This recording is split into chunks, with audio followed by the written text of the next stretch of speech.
नमस्कार मित्रों, मैं पंडित राजेश तिवारी आज आपके सामने राखी के में जो बड़ा ही विवादास्पद स्थिति बन गई है उसको स्पष्ट करने के लिए उपस्थित हुआ हूँ।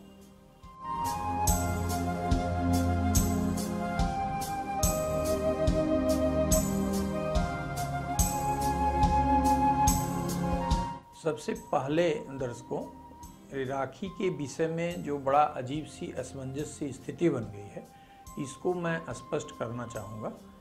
ये आप देख रहे होंगे भिन्न भिन्न चैनलों पर, भिन्न भिन्न समाचार पत्रों में कहीं यह उल्लेख हो रहा है कि सिर्फ 2 घंटे राखी का मुहूर्त है, कहीं 2.5 घंटे का, कहीं 3 घंटे का। ये बड़ी भयावह सी स्थिति बनती जा रही है और आम जनमानस बड़ा ही अजीब स्थिति में है कि वह 2 घंटे का मुहूर्त माने, 2.5 घंटे का मुहूर्त माने। बड़ी विकट सी स्थिति बन गई है। ऐसी स्थिति में मैं यह चाहता हूं कि आपको यह स्पष्ट कर दूं कि वास्तव में इसकी वास्तविकता क्या है। इसके लिए सबसे पहले मैं 2 पक्षों पर आपको ले जाना चाहता हूं।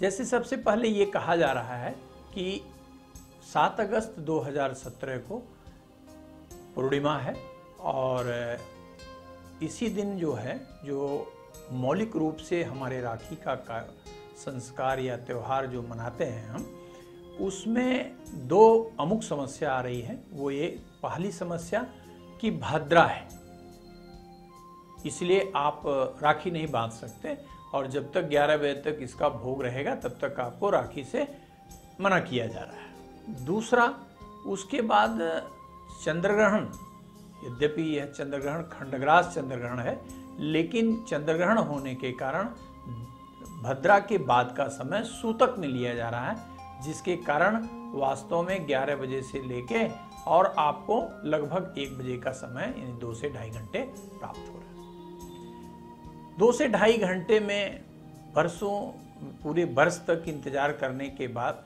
एक भाई का प्रेम, एक बहन का प्रेम इतने समय बद्धता में कैसे सुनियोजित रूप से हो पाएगा, नहीं हो पाएगा, ये बड़ा कठिन प्रश्न है। परंतु वास्तविकता को बिना देखे मुहूर्त की गणना यह भारी भूल है। इसलिए सबसे पहले मैं आपको भद्रा के विषय में बताऊं कि भद्रा कहते किसको हैं, यह कितने प्रकार की होती है और 7 अगस्त 2017 को जो भद्रा लग रही है, जो कि 6 से ही प्रारंभ है, उसका मूलतः वास्तविकता क्या है। सबसे पहले मित्रों, बहुत स्पष्ट रूप से गणपति मुहूर्त शास्त्र में ये लिख दिया गया।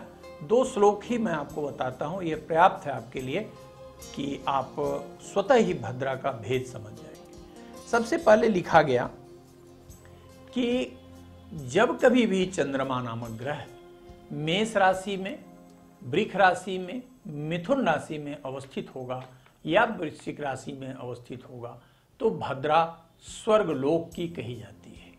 इसके लिए बकायदा जो है शास्त्र में एक श्लोक जो है वो लिखा हुआ है, उसे मैं आपको सुना देता हूँ।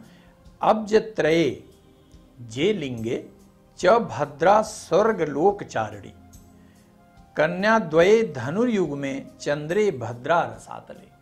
अर्थात जब कभी भी चंद्रमा नामक ग्रह मेष राशि, वृष राशि, मिथुन राशि और वृश्चिक राशि में होगा तो भद्रा स्वर्गलोक की कही जाएगी। लेकिन जब कभी भी चंद्रमा कन्या राशि में, तुला राशि में, धनु राशि या मकर राशि में होगा तो भद्रा पाताल लोक में कही जाती है। पृथ्वी लोक में भद्रा सिर्फ जब चंद्रमा कर्कस्थ होगा, सिंहस्थ होगा या कुंभ राशि का होगा या मीन राशि का होगा तो ही पृथ्वी यानी भूलोक पे भद्रा का प्रारंभ माना जाता है। इसके लिए भी बहुत स्पष्ट अक्षरों में वर्णित है कि कुंभ मीने तथा करके सिंहे चंद्रे भू स्थिता, भूलोकस्थ सदा त्याज्या स्वर्ग पाताल का शुभा।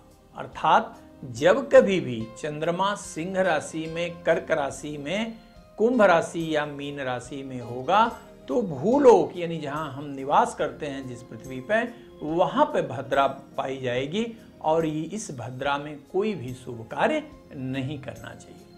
परंतु यदि भद्रा स्वर्गलोक की है या